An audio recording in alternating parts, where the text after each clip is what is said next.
Panginoong Hesukristo, ang bugtong na anak ng Diyos na buhay, ang pangalang higit sa lahat ng pangalan, ang Panginoon ng mga Panginoon, Hari ng mga hari, purihin ka magpakailanman. You reign in King, that the time of Christ was near. To the people could not see what Messiah ought to be. Though your word would save the man, they just could not understand. Your most awesome work was done through the frailty of your Son.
I will praise you till I die.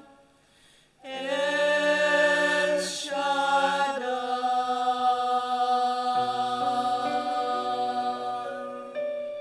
Diyos na makapangyarihan sa lahat, aming amang nasa langit, Ikaw ang nagbigay sa amin ng buhay at kalakasang taglay namin sa araw pong ito. Ang buhay na to, Amay, patuloy namin inilalagay, isinusuko sa ilalim ng iyong banal na kapangyarihan, sapagkat Ikaw ang nagsabi, O Diyos, anuman ang aming kabalisahan, ay aming ipagkatiwala sa iyo, sapagkat Ikaw ang aming amang kumukupkup po sa amin. Ayon sa iyong salita, kung ang mga ibon ay hindi mo pinababayaan, pinagkakalooban mo ng pagkain araw-araw, kaming iyong mga anak ay hindi mo rin pababayaan. Higit kami kaysa mga ibon. Pinag-alayan mo kami ng buhay mo, Panginoong Hesukristo, para patuloy na maranasan namin ang iyong pagmamahal, ang iyong katapatan at ang kabutihan na nais mong gawin sa buhay ng bawat isa sa amin. At buong puso kaming nananalig na sa aming paglapit ngayon sa trono ng iyong biyaya, Ama naming mahabagin at mapagmahal, kakamta namin anuman ang aming kahilingan, sa ngalan ni Jesus, sa ngalan ng Ama, ng Anak, ng Espiritu Santo. Amen. Purihin ang Panginoon.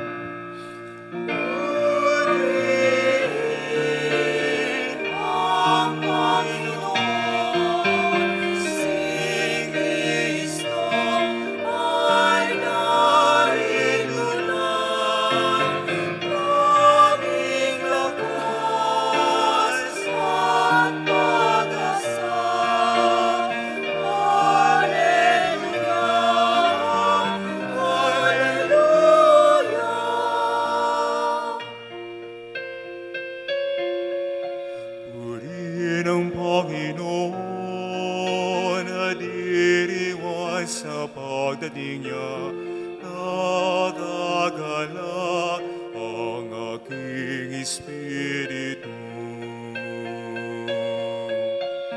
Kristo'y narito na, halika na iwasan na, tayo ay tutulungan niya. Purihin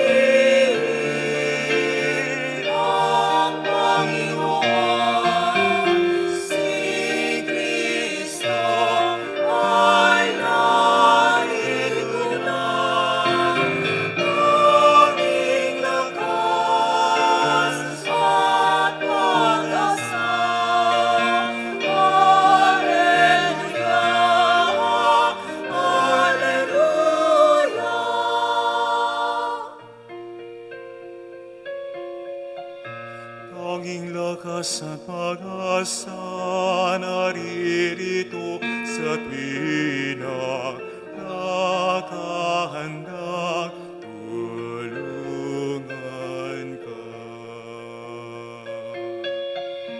Alleluia, lagi na siya ang kasama sa hirap man at ginawa.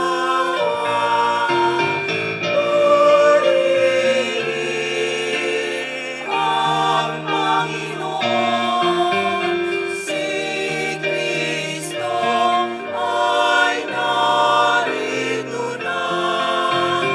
Laging lakas at pag-asa. Alleluia, alleluia. Alleluia, alleluia,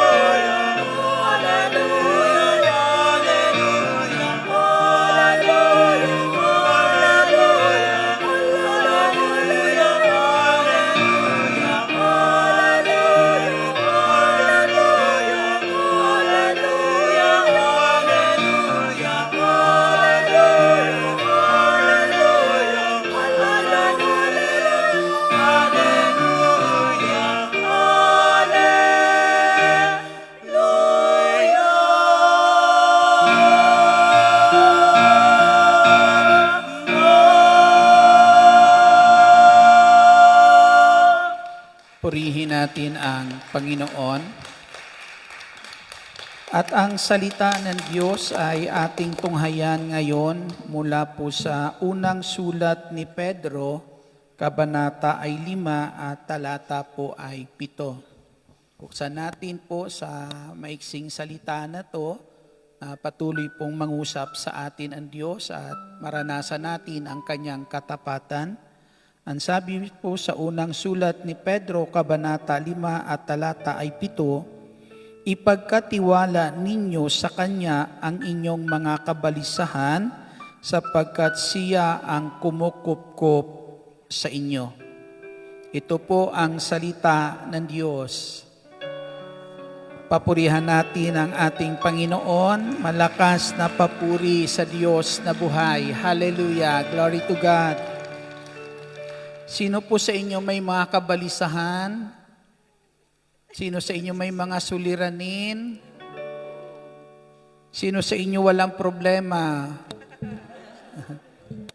Ayan.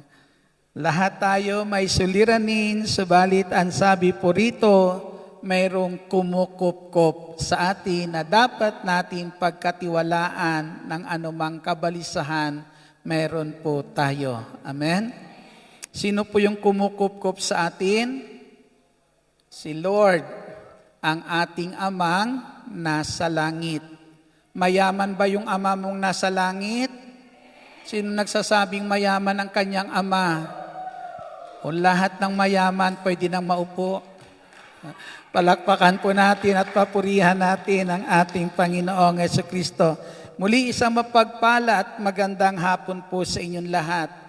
At sa hapong ito po ang nais ng ating Panginoon. Ang sabi po, ipagkatiwala natin sa Kanya, ipagkatiwala ninyo sa Kanya ang inyong mga kabalisahan sapagkat Siya ang kumukupkop sa inyo. Amen?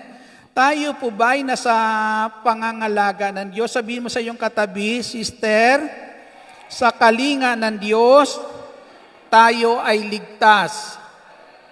Naniniwala kayo na sa kalinga ng Diyos tayo po ay ligtas? Subalit mga kapatid, sa ating Jesucristo, ang tunay pong nasa kalinga po ng Diyos ay taong hinahangad niya araw-araw na ang kanyang buhay po ay mamalagi sa kalinga ng Diyos. Amen?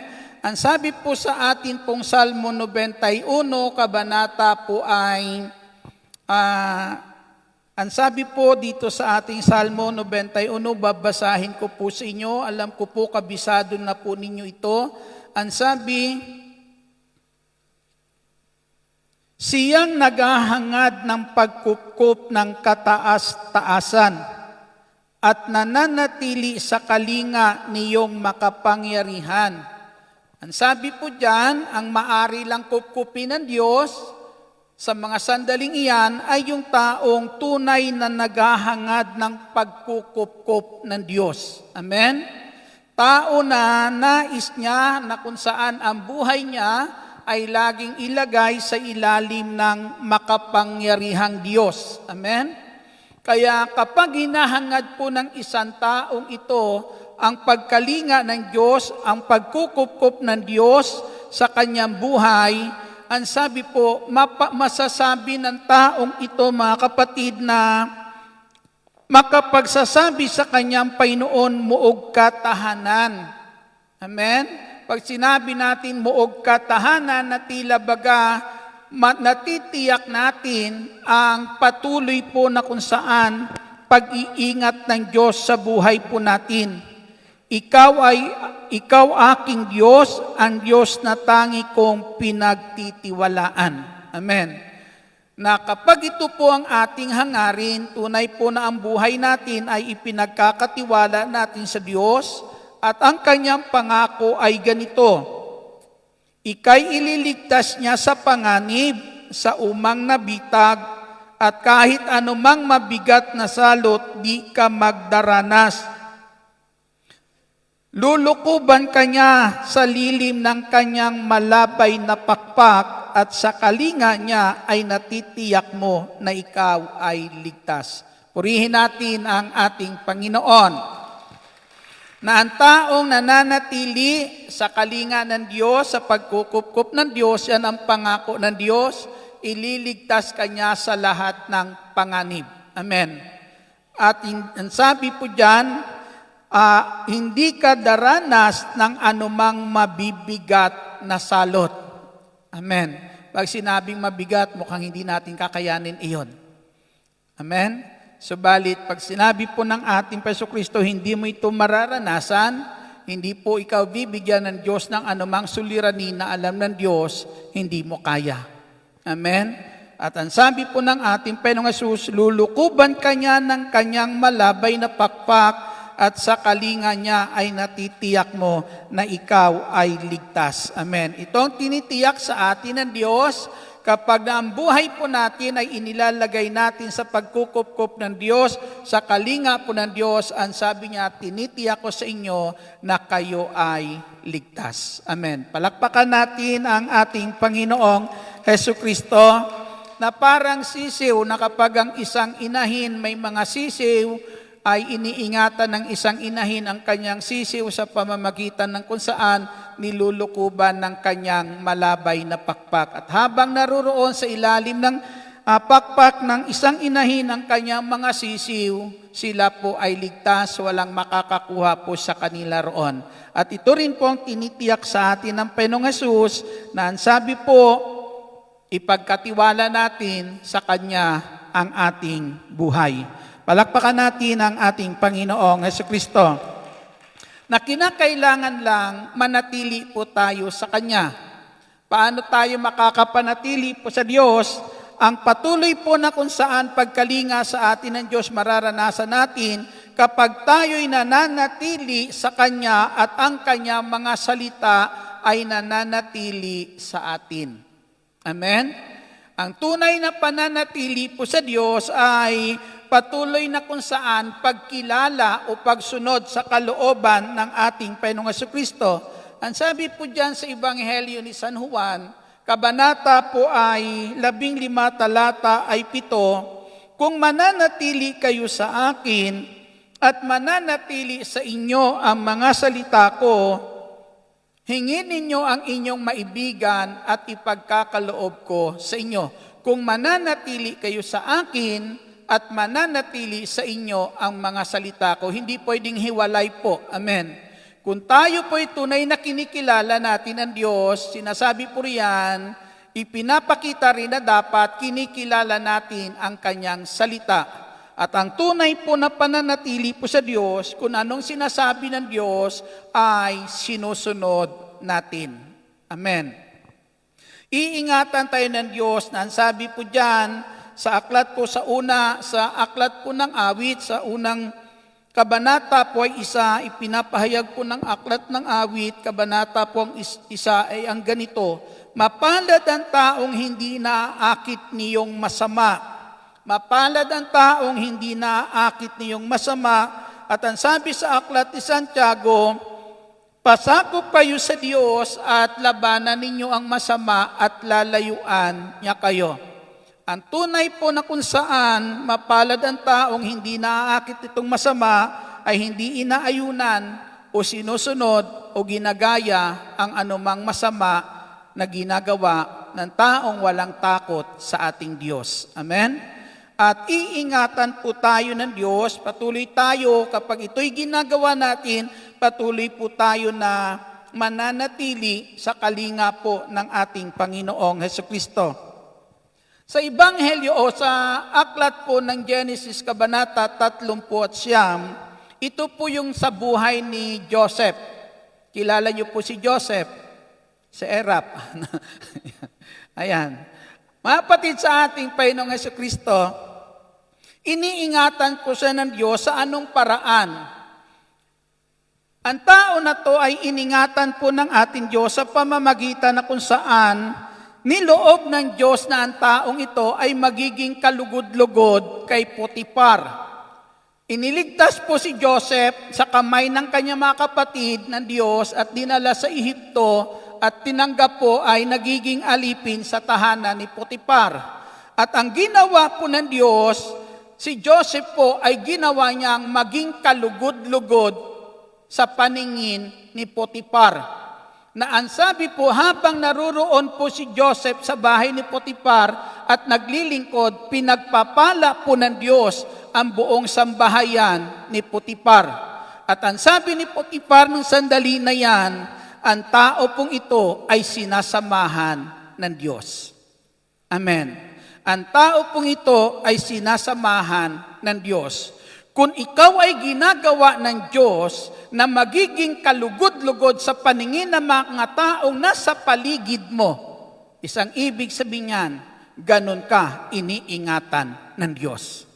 Kapag ikaw ay ginagawa niyang kalugod-lugod, mga kapatid, sa paningin ng mga tao na nasa paligid mo, walang sinumang sa tao sa paligid mo na pwedeng puminsala ng buhay mo. Purihin po natin ang ating Panginoong Hesukristo.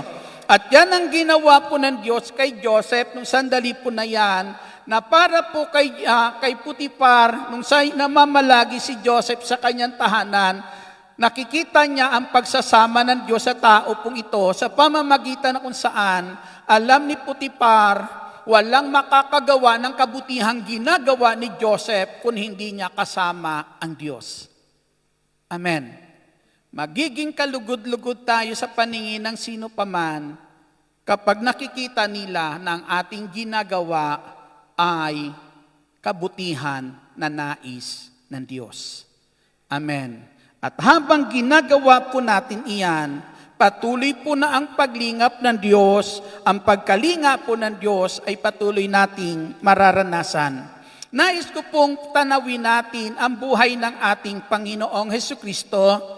Nung naririto ang ating Panginoong Hesus sa daigdig po na ito, paano siya iningatan ng Diyos? Ang ating Panginoong Hesukristo ay iningatan ng Diyos, kinalinga po ng Diyos sa pamamagitan ng mga tao na kung saan nagiging ama't ina niya dito sa daigdig na ito na sumusunod sa salita ng Diyos. Amen. Sumusunod sa salita ng Diyos. Ang sabi po ng isang babae sumisigaw habang nangangaral ang ating Panginoong Hesukristo, ang sabi niya, mapalad ang babaeng nagdala sa iyo sa kanyang sinapupunan at nagpasuso sa iyo. Pero ang sabi ng Panginoong Hesukristo, higit na mapalad ang nakikinig at tumutupad o sumusunod sa salita ng Diyos. At kung mayroon mang tumupad sa salita ng Diyos, una na po si Maria. Amen. Nung ipagkatiwala kay Maria ang salita po ng Diyos, isa lang ang sabi ni Maria, maganap sa akin bilang alipin ng Diyos ang kalooban ng Diyos. Amen. Ipinagkatiwala niya ang pagkalinga ng ating Diyos sa kanyang anak dito sa daigdig na to ay ipinaranas ng Diyos sa pamamagitan ng mga taong handang sumunod sa kalooban ng ating Diyos na makapangyarihan sa lahat. Ang sabi po ni Maria, maganap sa akin ang ayon sa kalooban mo. Amen. Pangalawa po, ang kanyang ama, kapag kinakausap ng Diyos, agad sinusunod ang kalooban ng Diyos. Ang sabi ng Panginoon, huwag kang matakot pakasalan si Maria. Kinabukasan pagkagising pinakasalan agad. Sumunod. Di po ba?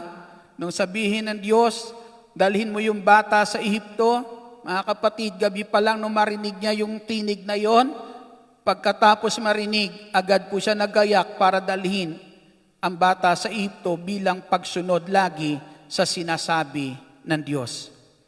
Kung sa pamamagitan ng pagsunod ni Joseph at ni Maria sa kalooban ng Diyos, sa salita po ng Diyos, doon po ipinapakita po ng Diyos yung pagkalinga niya sa kanyang anak sa mitan ng pagtitiwala nito sa mga taong handang sumunod sa kanyang kalooban. Ang inyong mga mahal sa buhay, ang ating mga mahal sa buhay, ipinaparanas ng Diyos ang kanilang pagkalinga, ang pagkalinga ng Diyos sa kanila sa pamamagitan mong kumikilala at sumusunod sa salita ng Diyos. Dahil yung iyong pagkilala sa Diyos at pagsunod sa kanyang salita, mga kapatid, ang siyang nagiging daan upang ang buhay nila, upang ang pagpapala ng Diyos hindi lamang dumaloy sa iyo, kundi dumaloy sa iyong mga mahal sa buhay. Purihin po natin ang ating Panginoong Jesucristo. Malakas na papuri para sa ating buhay at makapangyarihan pong Diyos. Minsan, ang sabi po sa isang bahagi ng kasulatan, ang sabi niya, kung kayo nga pong masasama dito sa lupa, ay natututo magbigay ng mabubuting bagay sa inyong mga anak, gaano pa kaya ang inyong amang nasa langit. Amen? Kaya ang sabi po, ipagkatiwala ninyo sa Kanya ang anumang inyong kabalisahan sapagkat Siya ang Diyos, Ama nating kumukupkup sa atin araw-araw. At para maranasan natin ang pagkukupkup at pagkalinga niya sa atin araw-araw, mga kapatid sa ating Panginoong Jesucristo, mananatili iyan sa atin kapag po tayo'y nananatili sa kalinga niya sa pamamagitan ng patuloy na pagsunod sa kalooban ng Diyos. Amen. Kitang-kita naman ang pagsunod, kahit maulan, andito pa rin. Pagpalain ng Panginoong Hesus ang lahat ng Friday group sa araw po na ito. Ibuhos sa inyo ng Diyos ang mga pagpapala o anumang inyong kahilingan sa araw pong ito. Ang pagkalinga ng Diyos ay patuloy nating mararanasan kapag tayo nalulugod na sundin ang Kanyang utos. Amen? Kayo ba'y natutuwang sundin ang utos ng Diyos? Sinong natutuwang sundin ang utos ng Diyos? Taas nga ang kamay. Palakpakan natin, papurihan natin ang ating Panginoong Jesucristo. May sinasabi po sa aklat ng Leviticus at ang sabi po sa aklat ng Leviticus ay ang ganito, mga kapatid. Kabanata 11 at talata po ay 2, sinasabi, kung ang inyong Diyos ay banal, dapat din kayong maging banal tulad ng iyong Diyos. Sabihin mo sa buong kapulungan ng Israel, magpakabanal kayo sapagkat akong si Yahweh ay banal. Purihin po natin ang ating Panginoong Jesucristo. Magpakabanal. Ang sabi po dahil ang ating Diyos ay banal. Sa aklat po dito sa Aklat ng Awit, kabanata ay 9, kabanata po ay 1, talata po ay 2, sinasabi ang ganito, nagagalat siyang laging magsaliksik ng banal na aral, ang utos ni Yahweh siyang binubulay sa gabi at araw. Ang katulad niya ay isang punong kahoy sa tabing batisan, sariwa ang dahon, laging namumunga sa kapanahunan, at anumang gawin ay nakatitiyak na magtatagumpay. Purihin natin ang Panginoong Hesus. Ang sabi ng tao na nalulugod na sumunod sa utos ng Diyos, ito po ay kagalakan niya araw-araw na magsaliksik ng banal na ng banal na aral ng Diyos upang ang utos ng Diyos ay kanyang mabatid at maisagawa araw-araw. Yan ang sabi po, nagmimiti na magiging katulad ng Diyos. Ang utos po ng Diyos, alam po nating gabay po iyan sa atin. Ang utos ng Diyos para tayo ingatan, proteksyonan, simitan ng utos niya. Ang utos po ng Diyos ay daan ng mga pagpapala ng Diyos sa buhay po natin. Ang utos po ng Diyos ay para malaman natin ang katangian meron ang Diyos. Ang utos ng Diyos ibinibigay po sa atin para mabatid po natin, mga kapatid, kung anong kabutihan mayroon sa puso po ng Diyos. Amen. Dahil yung utos ng Diyos nagtuturo sa atin kung anong mabuting dapat nating gawin at kung ano yung mabuting ninanais ng Diyos na dapat nating gawin, yan ang kabutihan mayroon sa puso ng ating Diyos na nais ng Diyos matutunan ng bawat isa sa atin. Amen. Palakpakan natin ang ating Panginoong Jesucristo. Malakas na papuri para sa buhay at makapangyarihan Diyos. Utos ng Diyos para na kung saan malaman natin ang katangian mayroon ang ating Diyos. May isang lalaking mayaman, ang sabi po sa Ebanghelyo ni San Mateo, kabanata po ay 11 at talata po ay 16. Babasahin ko po sa inyo ang tungkol sa Ebanghelyo po nito, dito po sa isang mayaman na lumapit po sa ating Panginoong Jesucristo at naghahangad na kung saan magkamit siya ng buhay na walang hanggan. At sinabi sa kanya ng ating Panginoong Jesucristo na ang tanging kailangan ng tao po nito ay walang iba kundi sundin ang kalooban po ng Diyos. Ang sabi, may isang mayamang lalaking lumapit sa kanya at nagtanong, Guro, ano pong kabutihan ang kailangan kong gawin upang magkamit ng buhay na walang hanggan? Anong kabutihan ang dapat kong gawin upang magkamit ng buhay na walang hanggan? Sumagot si Jesus, bakit mo ako tinatawag?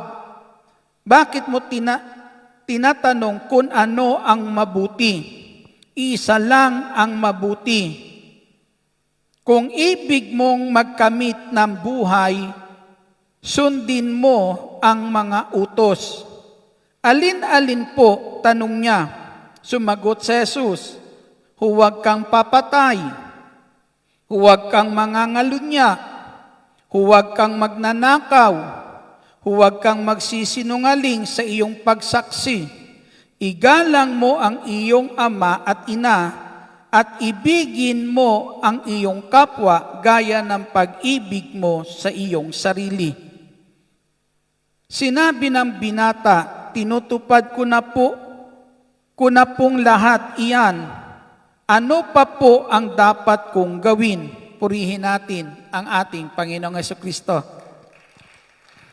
Ang tanong ng mayaman, ng batang dito ng binatang mayaman, kung ano ang mabuting dapat niyang gawin para magkamit ng buhay na walang hanggan. Na alam ng batang ito na para makamtan niya ang buhay na walang hanggan, mayroon siyang mabuting dapat gawin. At yung mabuting dapat niyang gawin, sinabi ng ating Jesucristo, sundin mo ang utos, huwag kang papatay. Lahat ng utos na binanggit dito, ang sabi ng binatang iyan, natupad ko na iyan sa pulpa sa aking pagkabata. Amen? Ginawa ko na iyang, ang kabutihang iyan, ginawa ko na buhat pa sa aking pagkabata. Ang sarap pakinggan, di po ba? Yung sabihin niyang, nagawa ko na iyan. Sabi niya, ano pa ang kulang? Ano pang kabutihan ang dapat kong gawin? Kung nagawa niya na ito, ang sabi niya, Meron pa ba? Tayo, anong tanong natin kay Lord ngayon? Meron pa ba, Lord? Meron ka pa bang ipapagawa? Ano pang kabutihang hindi ko nagawa, Lord? Parang ganun sinasabi ng taong ito. Di ba? Ano pang kabutihang hindi ko nagawa? Sabihin mo, gagawin ko. Sabi po, huwag kang papatay. Sabi niya, nagawa ko na iyan. Kayo, nagawa niyo na ba ito? May pinatay na ba kayo? Diba? Ang tanong po, kapag sinabing huwag kang papatay at ang sabi ng binata, nagawa ko na iyan sa pulpa sa aking pagkabata. Paano niya nagawa iyan? Buhat sa pagkabata niya, wala siyang kaaway. Buhat sa pagkabata niya, wala siyang kagalit. Dahil ang sabi, ang sino mang napupuot sa kanyang kapwa ay mamamatay tao. Ibig sabihin, buhat sa pagkabata niya, wala siyang kaaway, wala siyang kagalit. Amen? Hindi ko pa nagawa ito. Kung nagawa na ito ng binatang mayaman, ako hindi ko pa nagawa ito. Bakit? Kasi mula pagkabata, may mga galit ng umiral sa puso ko. Di po ba? Kasi ang sabi, kapag ikaw napupuot sa iyong kapwa, ang sabi po, ang turing sa iyo ng Diyos, mamamatay tao ka. Ang tingin sa iyo ng Diyos, mamamatay tao ka. Dahil ang pagkapuot sa ating kapwa ay pagkakait ng kabutihan na dapat nating gawin sa ating kapwa. At ang pagkait ng kabutihan, mga kapatid, sa ating kapwa para sa Diyos ay parang pagpatay ng ating kapwa. Amen. At ang sabi po ng binata, nagawa ko na yan, buhat pa sa aking pagkabata. Ang sabi po dyan, huwag kang mangangalunya. Huwag kang mangangalunya. Mayaman po siya, binatang mayaman. Di po ba? Siguro naman, pwede niyang gamitin yung kanyang kayamanan para lang mangalunya. Di po ba? Pero ang sabi po ng mayaman ito, ang sabi niya, yung sandali na yan, hindi ko pinag-iintereso, hindi ako nagkakaroon ng paghangad na makuha ang hindi akin. Amen? Hindi ko hinahangad na kunin ang hindi ko asawa. Pangatlo, ang sabi po rito, huwag kang magnanakaw. Magnanakaw. Ibig sabihin, sabi niya, buhat pagkabata, natupad ko na iyan. Hindi ko kinukuha ang anumang bagay na hindi akin. Amen? Kita niyo yung kabutihan po ng tao pong iyan, na ang sabi nga po, dapat, ang sabi po, ang tao na kung saan kinakalinga ng Diyos, nililingap ng Diyos, ay taong sinusunod ang utos ng Diyos o nalulugod gawin ang utos ng Diyos. Purihin po natin ang ating Panginoong Jesucristo. Kaya sabi niya, hindi ako pumatay, hindi ako nangalunya, hindi ako nagnanakaw, hindi ako nagsisinungaling para lang na kung saan siraan ang aking kapwa at maniwala sa akin ang sinuman. Amen? Na minsan ganyan tayo, gumagawa tayo minsan ng mga salita para na kung saan paniwalain sila sa atin at ituring yung iba na masama. Pero ang sabi niya, hindi ko ginawa yan.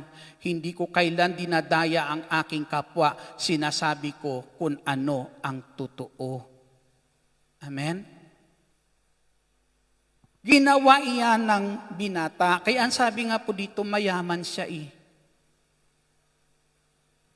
Pinagyaman siya ng Diyos dahil sa kanyang pagsunod sa utos ng Diyos. Ang sabi, ang utos ng Diyos na ginawa ng batang ito, mahalin mo ang iyong kapwa at huwag kang gumawa ng masama kanino man. Purihin po natin ang ating Panginoong Jesucristo. At kapag tinutupad natin ito, tapat ang Diyos sa kanyang pangako. Ang sabi po diyan, ang batang ito ay pinagyaman ng Diyos dahil sa kanyang pagsunod sa kalooban ng Diyos. Purihin po natin ang ating Panginoong Jesucristo. Pinagyaman po siya ng Diyos. Subalit mga kapatid, minsan may mga pagkakataon na katulad ng tao, ng binatang ito, pinagpala siya ng Diyos, subalit dumating ang punto na ang puso niya ay hindi na natuon kay Lord, kundi doon na lang sa pagpapala. Kaya minsan may sumusunod na lang sa kalooban ng Diyos kasi takot na mawala ng pagpapala, pero wala namang talagang tunay na pagmamahal sa Diyos. Ang isang palatandaan na sumusunod na lang ang tao dahil sa pagpapala, kapag nawawala yung mga pagpapalang iyan, hindi siya papayag. Amen. Hindi siya papayag. Kapag ang puso natin ay nabaling sa mga bagay na ito at hindi na sa Diyos ang nagbibigay ng pagpapala, darating ang panahon hindi ka papayag na mawala iyan sa buhay mo. Gagawa ka ng paraan para yung mga pagpapalang iyan ay huwag mapawalay sa iyo, subalit ang taong sumusunod sa kalooban ng Diyos, mawala man ang lahat na yan, alam niya may Diyos pa rin na patuloy magkakaloob niyan sa Kanya kapag patuloy siyang tutupad sa kalooban ng ating Panginoong Jesucristo. Tayo po mga kapatid ay patuloy na kung saan mararanasan natin ang pagkalinga po ng Diyos sa buhay po natin kapag tayo ay patuloy na magtitiwala sa magagawa ng Diyos, sa kapangyarihan ng Diyos, sa katapatan ng Diyos, sa pag-ibig ng ating Diyos. Amen? Kanina ang sabi po sa ating sama-samang dalangin, sabi po natin, Lord, in your great love. Anong kasunod? Tugunin mo dalangin ko. Amen? Answer me. Buhat sa iyong dakilang pagmamahal, umaasa ako na ako'y tutugunin mo. Amen. Purihin po natin ang ating Panginoong Kristo. Nagtitiwala po ako na ibibigay mo ang kahilingan ko. At habang ang ating buhay mga kapatid, habang tayo nagtitiwala po sa Diyos, sa magagawa, sa kapangyarihan ng Diyos, sa katapatan ng Diyos, sa pag-ibig po ng Diyos, mamamalagi po na tayo'y kakalingain ng ating Diyos. Si Haring David ay isang pastol ng tupa. At bilang pastol ng mga tupa, mga kapatid, isang araw po, sinabi po, narinig po ni Haring Saul ang sinasabi ni Haring David. Na sabi po, nakarating kay Saul ang mga sinabi ni David at ipinatawag niya ito. Pagdating kay Saul, sinabi ni David, di po tayo dapat masiraan ng loob dahil lang sa Pilisteyong iyon. Ako ang lalaban sa kanya. Sinabi ni Saul, hindi mo kaya ang Pilisteyong iyon. May gatas ka pa sa labi, samantalang siya'y isang kilabot na mangdirigma. Ito po'y si Goliath. Ngunit mapilit si David. Sinabi niya, ako ang nag-aalaga ng kawan ng aking ama. Kapag ang isa sa mga tupang inaalagaan ko ay tinangay ng leon o oso, tinutugis ko ito at inaagaw ang tupa. Kapag hinarap ako, hinahawakan ko siya sa panga at pinapatay. Purihin natin ang Panginoong Kristo. Si David po ay isang pastol ng mga tupa. At ang sabi niya kay Haring Saul nung oras na yan, ako ang haharap sa higanti pong iyan. Ang sabi ni Saul, may gatas ka pa sa labi, hindi mo pa kaya. Man isang kilabot na mandirigma ang iyong kakaharapin. Pero sabi po ni Haring David ng sandali na yan, pastol ako ng kawan ng aking ama. Kapag ang aking tupa ay tinangay ng leon, inuusig ko ang leon na iyan, at kapag ako'y hinarap ng leon, ang sabi niya, hinahawakan ko ang leon sa panga at pinapatay, makuha ko lang ang aking tupa. Amen. Anong ipinapakita dito ni Haring David? Ipinapakita po dito ni David, mga kapatid, na ang isang tupa nung sandali na yan ay Tiyak na yung kanyang kalalagayan ay ligtas, tiyak na mayroong nangangalaga at hindi mapapabayaan ang isang tupa kung ang pastol na nag-aalaga ay isang mabuting pastol. Amen. Pastol na nagmamahal sa kanya, pastol na kailanman hindi siya pababayaan. At dahil po si Haring David ay isang pastol at isang mabuting pastol na kung saan alam niya kung paano ipagtanggol ang kanyang mga tupa, alam niya kung paano ipaglaban ang kanyang mga tupa, si Haring David alam niya rin kung sinong pwede niyang pagkatiwalaan ng kanyang buhay para magiging pastol ng kanyang buhay. Purihin po natin ang ating Panginoong Hesus. Kung sa isang mabuting pastol, nakikilala niya rin kung sino ang mabuting pastol. Amen. Alam niya rin kung ano ang katangian ng isang mabuting pastol. At si Haring David, ipinapalagay niya ang kanyang sarili bilang isang tupa. At bilang isang tupa, meron siyang kinikilalang tunay na pastol na pwedeng mangalaga sa kanya at walang iba kundi ang ating Panginoong Hesukristo. Purihin po natin ang ating Panginoong Hesus na para po kay Haring David, mga kapatid, bilang hari o nagiging pastol, ang sabi po ni Haring David ay ang ganito. Sa awit kabanata 33, si Yahweh ang aking pastol. Hindi ako magkukulang, ako'y pinahihimlay sa mainam na pastulan at inaakay niya ako sa tahimik na batisan. Binibigyan niya ako niyong bagong kalakasan at sangayon sa pangako na kaniyang binitiwan. Sa matuwid na landas, doon ako'y inaakay. Kahit na ang daan, iyo'y tumatahak sa karimlan, hindi ako matatakot pagkat ikaw kaagapay. Ang tungkod mo at pamalo, ang gabay ko at sanggalang. Purihin natin ang Panginoong Hesus. Sabi ni Haring David, mayroong isang pastol na pwede niyang pagkatiwalaan ng buhay niya. Walang iba kundi si Yahweh. Amen. Na ang sabi diyan, si Yahweh lamang ang makapagdadala sa kanya doon sa lugar na kung saan tiyak siya naligtas. Amen. Na kahit anumang kanyang pagdaraanan, kahit anong karimlan man ang kanyang daanan, hindi siya inaalipin ng takot sapagkat mayroong Diyos na gumaagapay sa kanyang buhay. Purihin po natin ang ating Panginoon Kristo na mararanasan lang natin ang tunay na pagkalinga ng Diyos sa buhay po natin kung tayo lubos na magtitiwala sa Kanya. Amen. Kaya ang sabi niya, kung may tiwala kayo sa akin, ipagkatiwala niyo sa akin ang inyong kabalisahan. Ako ang kumukupkup sa inyo. Kaya sabi ni Haring David, kung nagagawa ko ng aking tupa ipaglaban buhat sa kamay ng mga leon, ang sabi niya, higit na pakikipaglaban ang magagawa ng Diyos para sa aking kaligtasan. Para tiyakin ang aking kaligtasan. Amen. Anumang panganib na maari kong pagdaanan sa daigdig na to, isa lang ang sinasabi ni Haring David, may Diyos ako na magdadala sa akin sa tiyak na kaligtasan. Tumayo po tayong lahat. Tapat ang ating Panginoong Hesus. Isa lang ang nais ng Panginoon. Sikapin natin ang mabuhay ayon sa kanyang kalooban.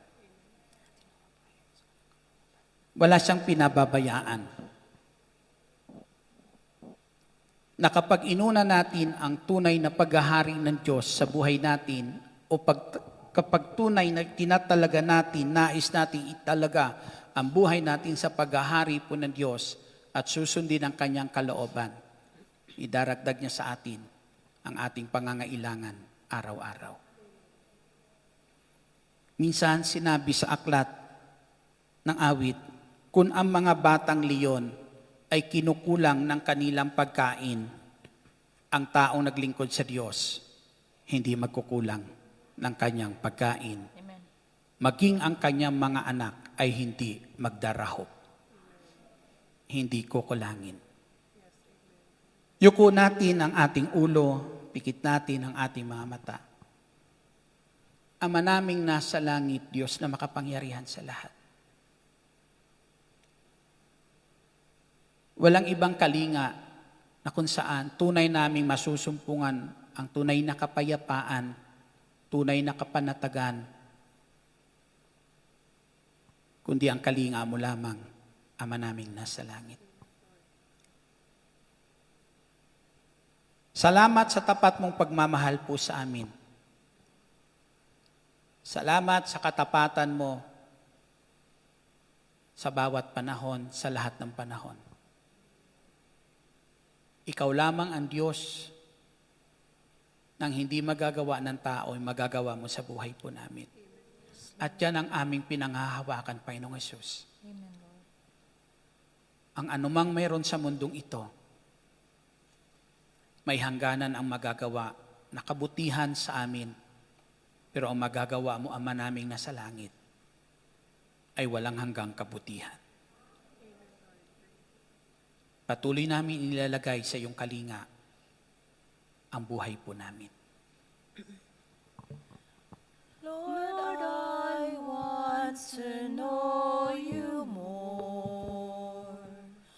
In your presence I feel secure.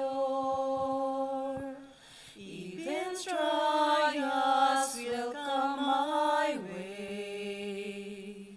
I choose to serve you, Lord. Lord, I want to know you more.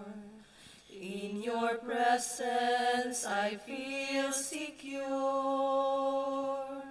Even trials will come my way. I choose to serve you, Lord. Knowing you is my desire to glorify and praise you, Lord. I lift your name on high as I worship you. Knowing you is my desire to glorify and praise you, Lord. I lift your name on high as I worship you. My heart is trusting you, for your word is a message of truth. I lay my life to you. Forever I'm with you. My heart is trusting you, for your word is a message of truth. I lay my life to you. Forever I'm with you. Knowing you is my desire to glorify and praise you, Lord. I lift your name on high as I worship you. Knowing you is my desire to glorify and praise you, Lord. I lift your name on high as I worship you. As I worship you. As I worship you. Ang taong nalulugod sa utos ng Diyos ay parang isang halamang nakatanim sa isang tabi ng batisan, na laging sariwa ang dahon, namumunga sa kapanahunan at sa lahat ng gagawin tiyak na magtatagumpay. Kinilala ni Haring David ang Diyos bilang kanyang mabuting pastol. Nasa kalinga ng Diyos na ito, alam niya na siya ay ligtas. Bilang isang mabuting pastol, dadalhin siya sa isang mainam na pastulan na kung saan naruroon ang tunay niya na kapayapaan, naruroon ang tunay niyang pangangailangan.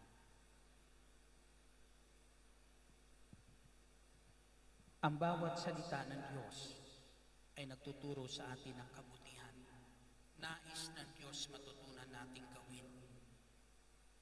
At kabutihan na kapag ginawa natin, kabutihan ding gagawin ng Diyos sa buhay po natin, lalo't na sa higit sa lahat sa oras ng ating mga pangangailangan.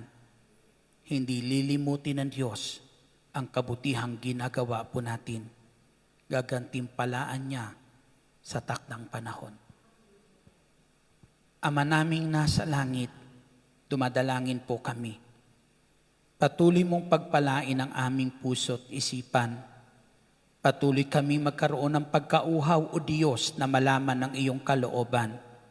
Pagkauhaw o Diyos na sundin ang kalooban at ang iyong mga kautusan, Panginoong Jesucristo. Patuloy mo, Ama, ang bawat isa po sa amin. Punuin, o Diyos, ng kabutihang mayroon ka. Punuin mo ng kabutihan ang puso't isipan namin, Panginoong Jesucristo, na ang kabutihan mayroon ka, o Diyos, ang siyang patuloy magiging buhay namin, o Diyos, araw-araw. Dakilang Ama naming nasa langit, nananalig kami, hindi mo linilimot ang anumang kabutihang ginagawa ng tao. Ito'y iyong ginagantimpalaan. Dalangin ko, dakilang Ama, patuloy mo kaming tanglawan ng iyong liwanag. Nang patuloy kami, o Diyos, makalakad ayon sa iyong panuntunan. Pagpalain mo ang kamay ng bawat isa po sa amin. Loobin mo, Diyos, na ito'y magiging kagamit-gamit para ang iyong kabutihan ay amin, o Diyos, maipadama sa aming kapwa. Ang pagmamahal mo, Diyos, sa bawat gagawin namin ay pagmamahal na ipadama namin sa aming kapwa. Pagpalain mo, Diyos, ang mga kamay na yan, Panginoong Hesus, at gamitin o Diyos, para sa karangalan ng iyong pangalan. Salamat, Ama naming nasa langit. Hinihiling ko, dakilang Diyos naming nasa langit, patuloy mo kaming samahan, at tulad ng iyong pangako, huwag mo kaming iwan, huwag mo kaming pababayaan. Kumakato kami ngayon sa pintuan ng puso mo, dakilang El Shaddai, at bilang aming Amang nasa langit, na tapat na nagmamahal po sa amin, nananalig kami na kung paano mo ibinigay sa amin ang iyong bugtong na anak na si Jesucristo, hindi mo rin ipagkakait ang aming kahilingan sa mga sandaling ito. Taas natin ang ating mga prayer requests at ibulong nyo kay Lord ang nais nyo. Nakikinig siya sa mga sandali na to sa puso nyo. Handa niyang ibigay anumang inyong kahilingan.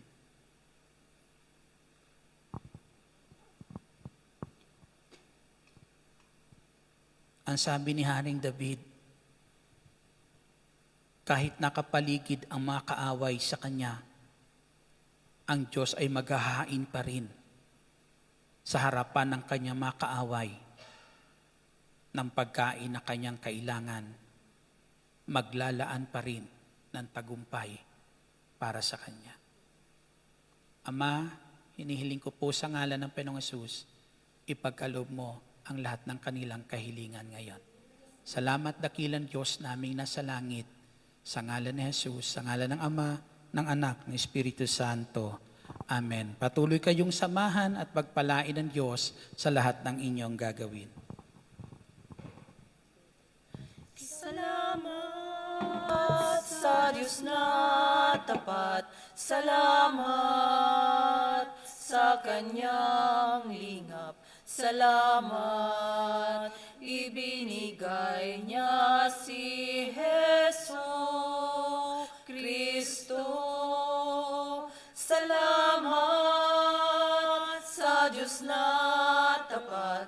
Salamat sa Kanyang lingap. Salamat, ibinigay niya si Jesu Kristo.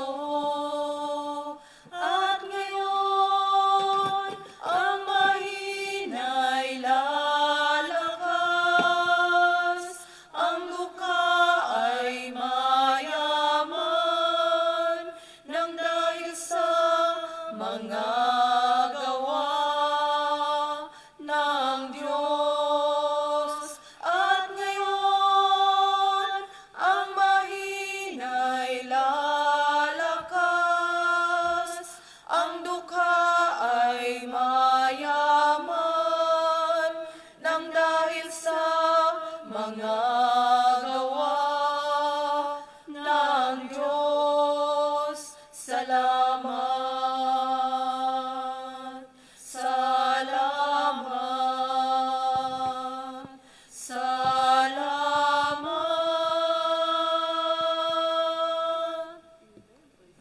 Manatili po tayong nakatayo, brothers and sisters, at dasalin po natin ang awit ng pagtitiwala sa Diyos, Salmo 91. Sa ngalan ng Ama, Anak, Diyos, Espiritu Santo. Amen. Siyang naghahangad ng pagkukup ng kataas-taasan at mananatili sa kalingan niyong makapangyarihan. Makapagsasabi sa kanyang Panginoon mo katahanan, ikaw ang aking Diyos, ang Diyos na tangi kong pinagkatiwalaan. Ikaililigtas niya sa panganib sa umang nabitag, at kahit anumang mabigat na salot, di ka magdaranas. Lulukuban niya sa lilim ng kanyang malabay na pakpak. Sa kalinga niya ay natitiyak mo na ikaw ay ligtas. Iingatan niya at ipagsasanggalang pagkas siya ay tapat. Pagsapit ng gabi, di ka matatakot sa anumang bagay. Maging sa gagawing bigla ang paglusot pagsapit ng araw. Ni sa ano pa mang darating na salot pagkagat ng dilim, di ka matatakot sa kasamang araw kung dumating. Kahit na mabuwal sa iyong harapan 1,000 tao, sa iyong paligid ang bilang ng patay maging 10,000. Di ka matatakot at natitiyak mong di ka maano. Ika'y nagmamasid at sa panunood iyong mamasdan. Yaong masasama ay makikita mong pinarurusahan. Sapagkat si Yahweh ang iyong ginawang tagapagsanggalang at ang pinili mong mag-iingat sa iyo'y kataas-taasan. Di mo abuting ika'y mapahamak at walang daratan, kahit anong uring mga paghihirap sa iyong tahanan. Susuguin niya ang maraming anghel silang susubaybay. Kahit sa ang dako ika'y maparoon, tiyak iingatan. Sa kanilang palad ay tatayo ka't silang magtataas, nang hindi masaktan ang mga pamo sa batong matalas. Kahit ang tapakan mo ay mga leong as na mabagsik, di ka maano sa sapriente at leong mababangis.